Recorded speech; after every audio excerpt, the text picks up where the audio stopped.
I'm Anna Olson, and welcome to In the Mix on Flavour Network Canada. Today we're celebrating Mother's Day, well, in the sweetest way possible. I'm sharing a dessert recipe that's been in my family for generations.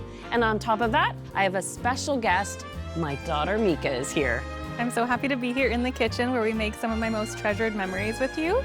And we're making your grandma's berry and cream sponge cake, right? I've served this so many times, but I don't think we've actually made this recipe together. I'm just so grateful that you've shared this recipe with me. It's so beautiful and timeless and elegant, and I can't wait to share it with my girls, much like I can't wait to share these pieces of jewelry from Pandora that we can pass down to both my kids. Now, to get things started, I've already whipped my whole eggs and I warmed them so they'll whip to a higher volume with my sugar. That took about 5 minutes, but now it's time to add the dry ingredients, which I've already sifted. So this is where you can help me.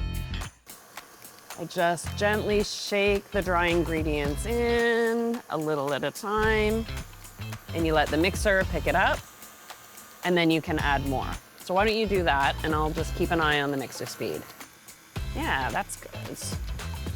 I've heated up some milk and melted butter into it. And now we have to gradually add the liquid to this base batter. You can pour it in all at once. All of it? Yep. Sure.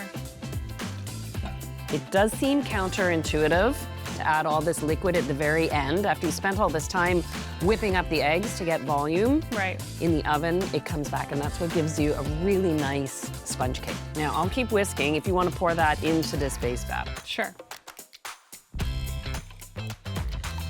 I'll pour the batter right into the pan, equally divided.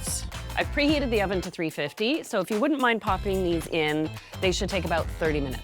The cake's had a chance to cool. I've whipped up some cream, and we'll finish assembling by layering it with lots of fresh berries. Oh, what a perfect way to spend Mother's Day. It's like my grandma used to say, you have to bake with love.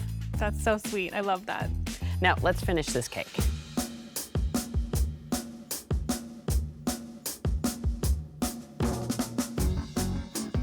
I'm so glad we had this time together today. I can't wait until we make this cake with your girls. They're gonna have a blast. What a special Mother's Day, and happy Mother's Day to all the mothers and mother figures out there. Thank you for joining us. We'll see you again on In the Mix on Flavour Network. Now it's time for cake. Yes, let's dig in. Presented in part by Pandora Jewelry.